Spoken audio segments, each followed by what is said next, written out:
अतीक अहमद और अशरफ अहमद की कहानी जो है वो गोलियों से शुरू हुई थी और गोलियों पर आकर खत्म हो गई। तो हमें लगा कि क्यों ना एक बार चर्चा कर ली जाए आखिर में कि अतीक और अशरफ, जिनके बारे में कहा जाता है कि माफिया से राजनेता बने और राजनेता बनकर माफियागिरी को और बढ़ाते रहे, उन्होंने कौन कौन से ऐसे 5 खूंखार काम किए हैं जिसके बारे में लोग चर्चा करते हैं तो सहम जाते हैं, डर जाते हैं। हालांकि अतीक अहमद पर 101 मुकदमा दर्ज था अलग अलग मामलों में और अशरफ पर भी 35 से 40 मामले जो हैं वो दर्ज थे।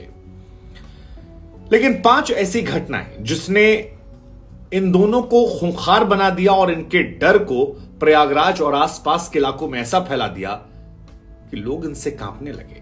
पहली घटना अशोक साहू हत्याकांड।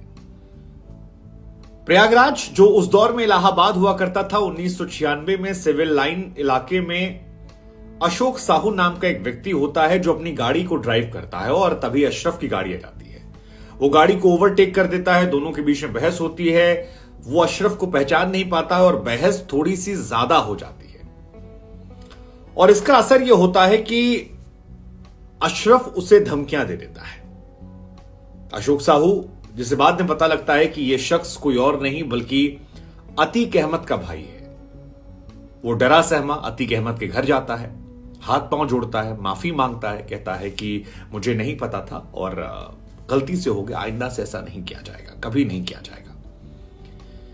अतीक अहमद ने भी उससे कहा कि तुम जाओ, ठीक है गलती किए हो, लेकिन आइंदा से ध्यान रखना कि ये सब मत करना वरना आगे से अच्छा नहीं होगा। और माफी मांगने के बाद अशोक साहू को लगता है कि अब मामला सॉर्ट आउट हो गया है, मैं चला जाता हूं। लेकिन इस घटना के 2 दिन बाद सिविल लाइन इलाके में अशोक साहू को गोली मार दी जाती है। क्यों? क्योंकि उसने अशरफ की गाड़ी को ओवरटेक करके अशरफ का ईगो हर्ट कर दिया था और इस घटना ने सभी को स्तब्ध कर दिया था। उस टाइम यह मामला जो था, उस मामले में अतीक अहमद, अशरफ और इनके पिताजी, शायद फिरोज उनका नाम है, इन तीनों को नामजद किया गया। 96 में जब यह घटना घटित हुई तो उस वक्त इंस्पेक्टर थे धीरेन्द्र राय, जो बाद में डीजीपी डीएसपी बनकर रिटायर हुए लखनऊ से।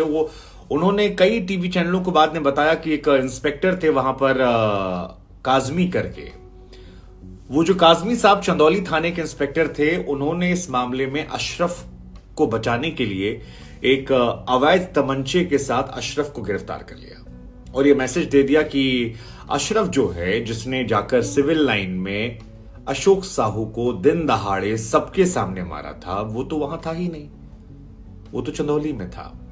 उसे ये पकड़ कर लाए थे क्योंकि उसके पास एक अवैध तमंचा था।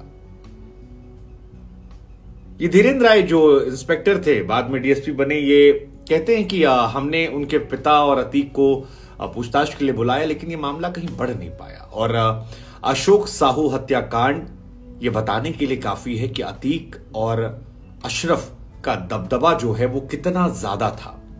खौफ का आलम जो है वो प्रयागराज शहर में किस तरह से हुआ करता था और ईगो कितना बड़ा था। दूसरी घटना राजूपाल को लेकर, यहां पर भी ईगो फैक्टर था। दरअसल साल 2003 तक अतीक अहमद विधायक हुआ करते थे। 2004 में लोकसभा का वो चुनाव लड़ते हैं, उन्हें टिकट मिल जाता है फूलपुर से, वही फूलपुर जहां से पंडित जवाहरलाल नेहरू किसी जमाने में इस लोकसभा के सांसद हुआ करते थे। अतीक अहमद यहां चुनाव लड़ते हैं, वो चुनाव जीत जाते हैं और इसके बाद उन्हें अपनी जो विधानसभा की सीट है वो छोड़नी पड़ती है। अब अतीक को लगता है कि उनका भाई जो उनके साथ ही माफियागिरी, गुंडई, दबंगई कर रहा था, उसको भी माननीय बना देते हैं। और माननीय बनने से फायदा क्या है कि लोग सलाम ठोकेंगे और ज्यादा अच्छे से गुंडागर्दी की जा सकती है। लेकिन तभी मायावती ने टिकट दे दिया अतीक अहमद के खास गुर्गे राजूपाल को। अब क्योंकि इस कम्युनिटी की उस इलाके में अच्छी पकड़ है, जो वोट था वो चला गया राजूपाल को। और 2004 में जो चुनाव हुआ था, बाइपोल इलेक्शंस, उसमें राजूपाल जीत जाते हैं, अशरफ चुनाव हार जाता है। अशरफ की जिंदगी का वो पहला चुनाव था जिससे अशरफ हारा। ये बात अतीक अहमद को इतनी नागवार गुजरी कि यार हमको चुनाव कैसे हरवा दिए। और इसके बाद अतीक अहमद और अशरफ ने राजूपाल को भी मरवा दिया। अतीक अहमद और अशरफ ने राजू पाल को तब मरवाया जब राजू पाल की शादी को 10 से 15 दिन हुए थे। वो जो फिल्मों में आप लोग डायलॉग नहीं सुनते हैं, अभी हमारे हाथों की मेहंदी भी नहीं उजड़ी थी, यहां हुआ था। आपको जानकर हैरानी होगी कि अतीक अहमद और अशरफ इसके बाद जब चुनाव लड़ते हैं, मायावती दोबारा टिकट देती पूजा पाल को, तो राजू पाल जो विधायक थे जिनका दबदबा था, वो भी पहले यहीं के शूटर हुआ करते थे, नहीं ग्रुप के, उनकी पत्नी चुनाव हार जाती है। जबकि आमतौर पर देखा गया है कि लोगों की संवेदनाएं जो हैं वो निकल आती हैं और वोट मिल जाता है, लेकिन नहीं हुआ। ये खौफ या आतंक था अतीक अहमद और अशरफ अहमद का। इसी में गवाह थे उमेश पाल। कहा जाता है कि तब अशरफ को लॉन्च किया था उस हत्याकांड से। अशरफ का दबदबा फैल गया था और एक कत्ल करवाकर उन्हें विधायक बना दिया। कुछ लोग ये मानते हैं कि असद के साथ जो घटना हुई उमेश पाल हत्याकांड में, उसमें भी यही फॉर्मूला था कि उमेश पाल को मरवाएंगे, असद लॉन्च हो जाएगा, असद का दबदबा कायम हो जाएगा, असद को चुनाव लड़वा देंगे और असद बन जाएगा हीरो। कई लोग ये मानते हैं कि इसीलिए असद ने मास्क नहीं पहना था और यही एक गलती असद की भारी पड़ गई। हालांकि कुछ लोग ये भी कहते हैं कि असद तो गाड़ी में बैठना था, वो गाड़ी से जबरदस्ती निकल आया, वो निकल आया इसीलिए बाप, चाचा, बेटा तीनों मर गए। लेकिन दहशत के जरिए सियासत।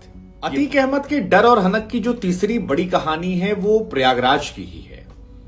साल 2012 था। अतीक अहमद को चाहिए थी जमानत चाहिए थी चुनाव लड़ने के लिए, क्योंकि अपना दल से अतीक अहमद ने भरा था पर्चा।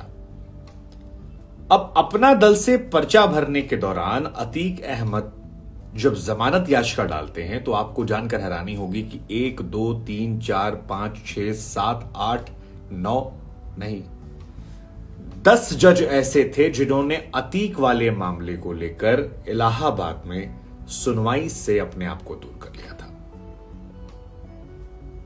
यह कहा जाता है कि यह खौफ था अतीक अहमद का कि किसी भी जज की हिम्मत नहीं पड़ रही थी कि वह अतीक अहमद के मामले की सुनवाई कर ले। आप सोचिए, कोर्ट कचहरी कानून को कितना ताक पर रखा है। 11वें जज ने जब अतीक अहमद के मामले की सुनवाई की तो उस जज ने अतीक अहमद को जमानत दे दी।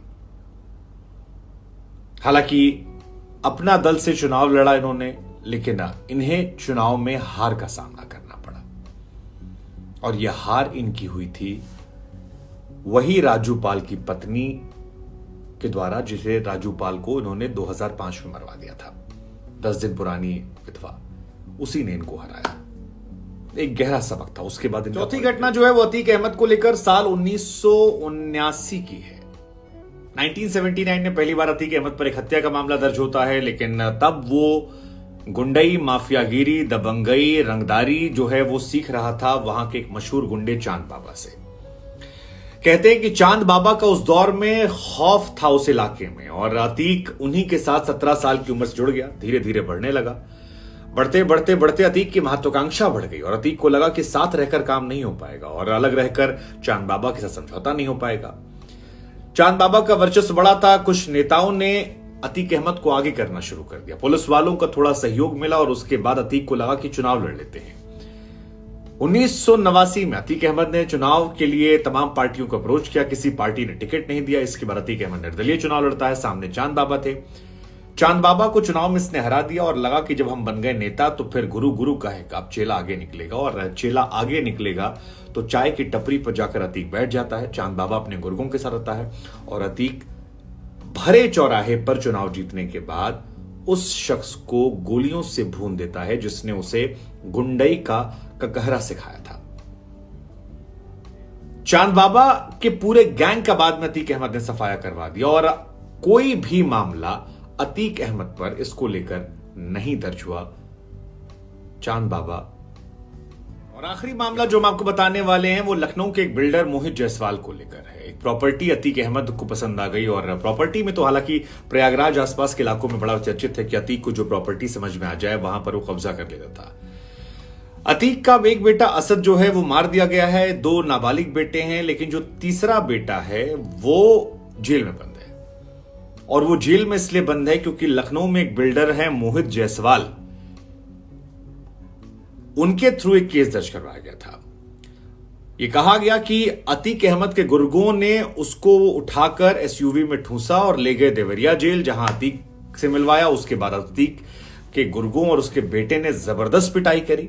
इतना पीटा कि उनके हाथ पांव सब खुल गए और उसके बाद एक सादे कागजात पर दस्तखत करा लिया, उनकी गाड़ी ले ली, 45 करोड़ की संपत्ति जो थी उसको अपने नाम कर लिया। बाद में मामला बढ़ा, हाईकोर्ट पहुंचा, सीबीआई ने इसको जांच की और इसी में उनका बेटा जो उमर है वो फिलहाल जेल में बंद है। अतीक पर भी इस पर मामला चल रहा था। जो अतीक पर 101 मामले हैं उसमें एक मामला ये भी है।